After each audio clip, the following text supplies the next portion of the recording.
دفعہ انگلی کے اشارے سے ابو لہب نے کہا تھا نبی پاک کو آپ کا ہاتھ ٹوٹ جائے، اللہ نے فرمایا تبت یدا ابی لہب و تب، تو کہتا ہے میرے نبی کا ہاتھ ٹوٹ جائے تیرے دونوں ٹوٹ جائیں گے۔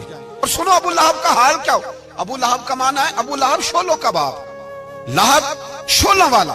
کیا مطلب؟ ابو لہب اتنا حسین و جمیل تھا کہ اس کے جو رخسار تھے شولوں کی طرح چمکا کرتے، اتنا خوبصورت تھا، لال سرخ رنگ تھا، خوبصورت آدمی۔ عرب میں جب غربت تھی تو اس کے گھر میں اس وقت بھی 2 اینٹیں سونے کی تھی، اتنا مالدار آدمی اور سردار تھا سارے مکے کا۔ لیکن نبی پاک کی بے ادبی کی، تمہیں پتہ ہی نہیں کہ رب دنیا میں سب سے زیادہ ناراض ہی اس سے ہے جو اس کے رسول کا بے ادب ہے، سب سے زیادہ ناراض ہی اسی سے۔ ابو لہب نہ گیا بدر کے موقع پر، ڈر گیا، کہنے لگا میں نے نہیں جانا، مکے میں رہ گیا، نہ گیا جہاد کے لیے، مسلمانوں کے خلاف نہ نکلا۔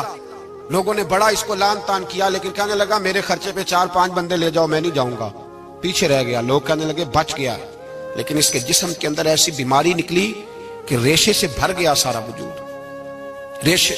اس کے بچوں نے لے جا کے ابو لہب کو پیچھے ایک حویلی تھی مکے کے باہر، اس میں بند کر دیا، چیختا تھا چلاتا تھا، بند کر دیا اس کو لے جا کے وہاں پیچھے۔ اور جب اس کو بند کر دیا کمرے میں تو چلاتا تھا، چیختا تھا، کوئی مجھے بچاؤ، کوئی پانی پلاؤ۔ دروازہ توڑ کے باہر نکلا تو چوک میں مر گیا ابو لہب، اتنی بدبو آتی تھی کہ کوئی قریب نہیں جاتا تھا۔